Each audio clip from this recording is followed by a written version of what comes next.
every time I show a butterfly lock, I inevitably have people do this. I call this the Morpheus. You remember Morpheus from the Matrix? And he's like, you know, whatever. Guys, look, don't ever separate your fingers. Butterfly lock. Butterfly. So thumbs, everything's connected like little flippers. So palm to palm or gable grip. We would always call palm to palm. Gable grip, I think Eddie Bravo made that name up. But, you know, Dan Gable's a famous wrestler, but we never called it a gable grip in wrestling, not where I come from. We called it palm to palm, but butterfly is pretty common in wrestling. They named it the butterfly here, okay? So you have, and remember, you always have two of them.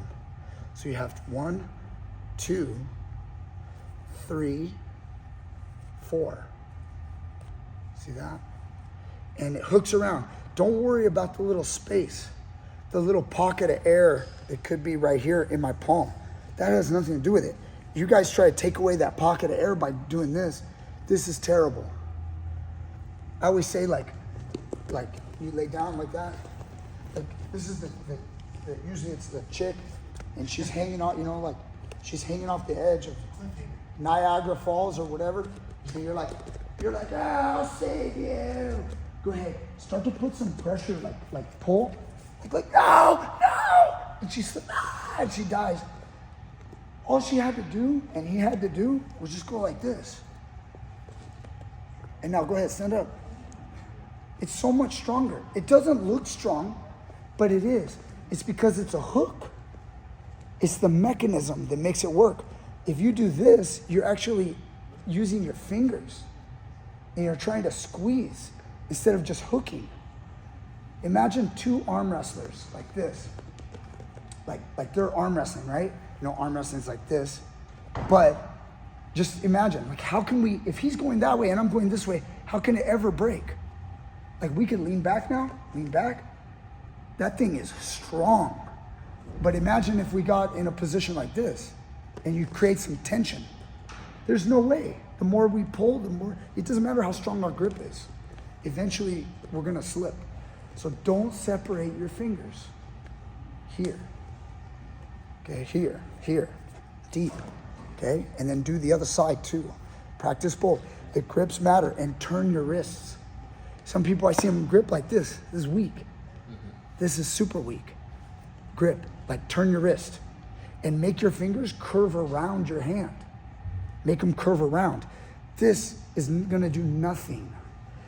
The only thing worse than this is this. Okay? This, don't do it anymore. Rah, rah, rah, rah. Coach Brian, I like you. No thumbs here, okay? And then last thing I'm gonna say, look, Jean LaBelle 3-finger grip. I'm sorry for people that love it, throw it in the trash. It's more of a gimmick. Your thumb's exposed, somebody can just grab your thumb and start peeling at it, and it's just not as strong as people think it is.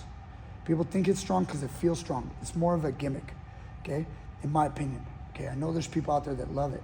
I don't prefer it. That's where you take your thumb, put it in between your index and your middle, and then you squeeze. The argument is it's good in both directions. I agree with that argument. The problem is grips don't matter in both directions most of the time. Yeah, not in the middle though. Go to the index, yeah. That's the Jean LaBelle 3-finger. So it's good like this, see? The problem is, most of the time, there's nobody that's gonna do this to you when I'm going here. There's no reason to use this. It doesn't make sense. This is way stronger, okay? It's way stronger. If I'm behind somebody, I don't wanna do this. He could just grab that thumb and start peeling it and it's over, okay? There's a couple of instances where they don't have access to your fingers. It might be okay? But other than that, I don't really use it. There's one time where I use this grip. Okay, I want to show you this grip. I use this grip like this for this choke. It's the only time I use it. Push this over and choke like this, okay? This is the time where I prefer this grip. It's the only real time I've found personally where I like this grip, okay, is to do that choke. But again, some people, the Dars, they like the 3-finger from the Dars. I know that Jeff Glover was using this for a bit. I still don't think this is that strong. It's not strong. If he lifts his head up, he's gonna separate my grip. Okay, but if I go here, I could talk smack. What you got? What you got? Lift your head up. Ain't gonna happen. Okay, ain't gonna happen. Okay, so, and I think it's a cleaner transition right into the Dars. You do this at that moment where you want to switch to the Dars, you have to move your damn thumb out of the way. It's not that big of a deal, but to me, I want to just bam. I just want to hit it. Okay? All right. Anyway, there's a little grip discussion. Let's get a guy and then practice murder. Ready? Okay. Grips. I think I've done this before, guys. I'm sorry if I hurt anybody's feelings on the Jean LaBelle grip. I love Jean LaBelle. Okay, rest in peace. But not a big fan. Not a big fan. I'm a big fan of Jean LaBelle. Not a big fan of the 3-finger grip. There could be some stuff out there. Obviously, I probably don't know, and somebody's gonna point it out in the comment section of why it's good. That's okay. Maybe there is.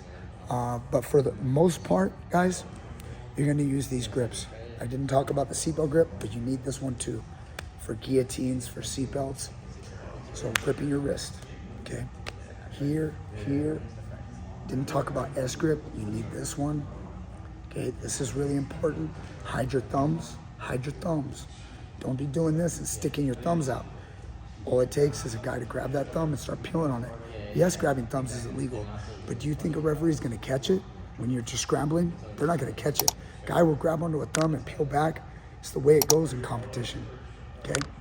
Like, share, subscribe, comment down below. See you guys next time with more great stuff.